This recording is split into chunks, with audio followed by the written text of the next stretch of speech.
Malalim. Ang mga mag-aaraw, nagbisita po dito. Tinatabna na po ngayon ng ano. Tinatanim na yung taad. Nung nakita nyo, dinidiligan namin. Yan, yan. Tama na. Kuya, anong sisigaw? Ay. Ayan. Sasama na siya. Sasama siya. Magdulume. Diya, hanggang doon daw. Baba, bawa raw.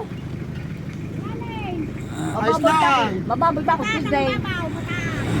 Mataas daw. Bayan po naman ang lupa. Sakay. Kabilis maglinis na makita ko yan madumi-madumi madamo. Umuwi muna. Pero hindi siya magbibigay na mamaya. Hindi, tatawag ko na lang daw siya. Malapit pa siya, hanggang doon pa yun eh. Ay! Nagdala ko na si Taray. Ano iyo? Sa iyo? Ano? Miki Bihaw na nga kayo.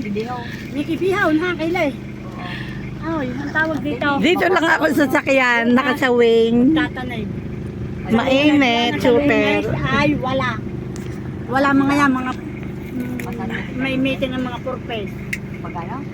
Meeting ng mga purpose. Oo, si meeting na bukas. Oo, tatanim bukas.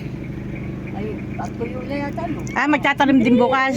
Basa pa rin, basa pa. Butit niya, may sibol ng inyong taad.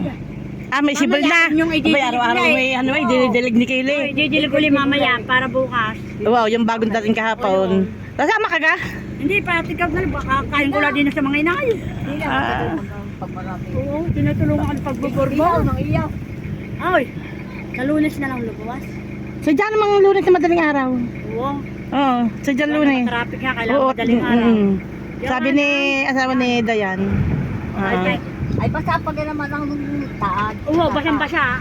Basang-basa. Tama-tama Kaylee. Basang-basa naman. Mamayang hapon na uli. Yan. Ilang hektarya na ito? Ha? Ilang hektarya? Dalawa. Dalawang hektarya na ito na ha. Nandito kami sa nayon ng Manila. At ang ganda ngayon ng daan.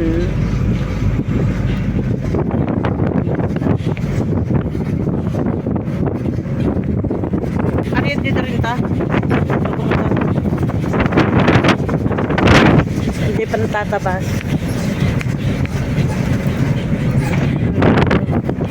May tanim na inayara.